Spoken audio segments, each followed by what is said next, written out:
بسم اللہ الرحمن الرحیم۔ السلام علیکم۔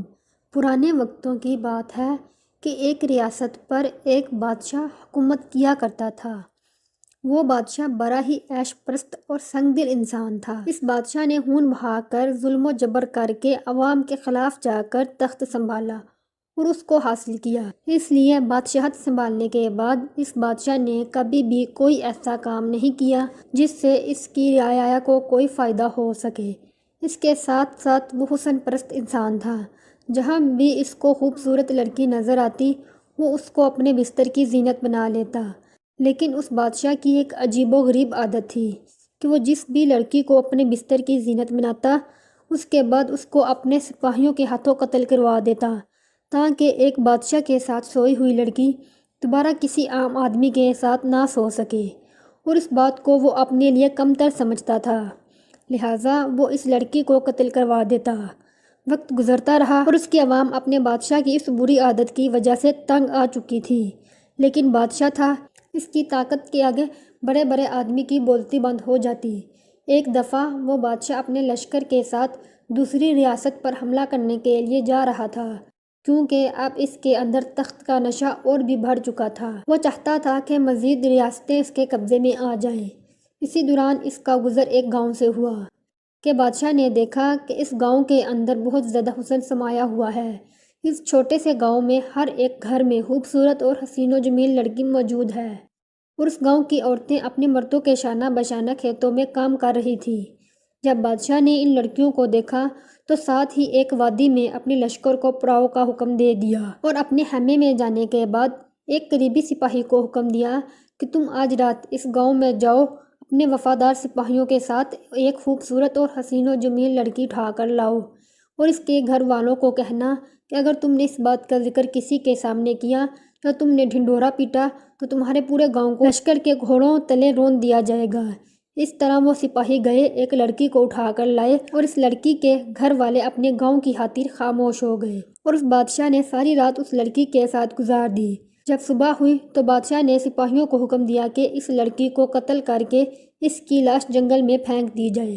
اتنے میں اس کے ایک وزیر نے کہا کہ سلطان معظم، اگر ہم نے اس لڑکی کو قتل کیا تو اس گاؤں کے لوگ خوف زدہ ہو جائیں گے، اور ہو سکتا ہے کہ وہ رات کو سارے کا سارا گاؤں کہیں ہجرت کر کے چلا جائے، لہٰذا آپ ایسا کریں کہ اس لڑکی کو کسی ایسے طریقے سے قتل کریں جس سے گاؤں والوں کو پتہ نہ چلے۔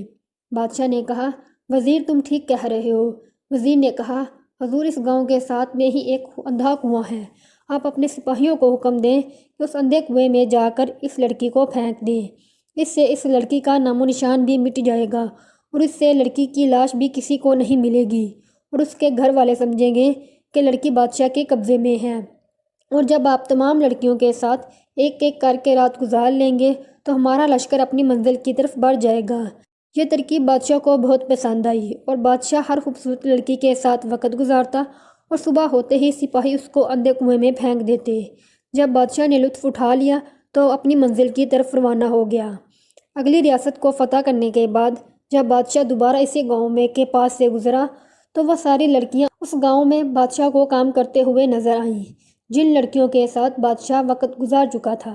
یہ دیکھ کر بادشاہ بڑا حیران ہو گیا کہ یہ کیا ماجرا ہے، میں نے تو ان ساری لڑکیوں کو قتل کروا دیا تھا، آخر یہ زندہ کیسے ہیں؟ بادشاہ کو بہت غصہ آ رہا تھا کہ میرے ساتھ رات گزارنے کے بعد لڑکیاں کیسے زندہ ہیں۔ بادشاہ نے اپنے ایک سپاہی کو حکم دیا کہ مجھے اس اندھے کنویں پر لے چلو، ضرور اس کنویں میں کوئی راز ہے۔ جب بادشاہ اس کنویں پر پہنچا تو وہ کنواں بہت گہرا اور اندھا تھا، لیکن حیرانگی کی بات یہ تھی کہ وہ لڑکیاں پھر بھی زندہ کیسے تھیں۔ بادشاہ نے اپنے ایک سپاہی کو اس کنویں میں دھکا دیا۔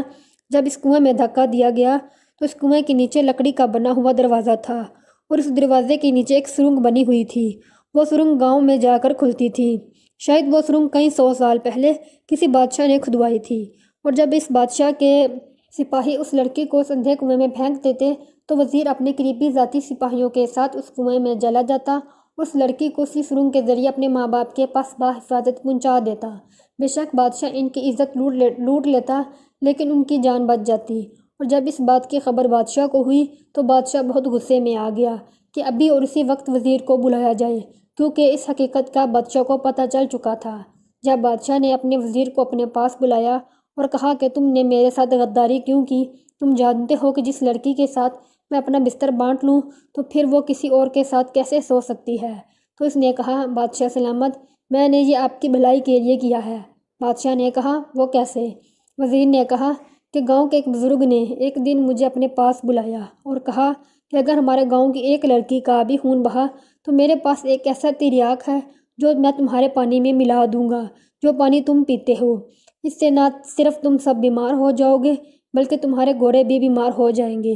بادشاہ سلامت، میں نے اسی ڈر کی وجہ سے اس سے وعدہ کیا کہ گاؤں کی کسی بھی لڑکی کو جان سے نہیں مارا جائے گا، اور ہمارے درمیان معاہدہ ہوا۔ وزیر نے اپنی عقل مندی سے بادشاہ کو بیوقوف بنایا اور اپنی منزل کی طرف روانہ ہو گیا، اور اسی طرح وزیر کی عقل مندی سے ان لڑکیوں کی جانیں بچ گئی۔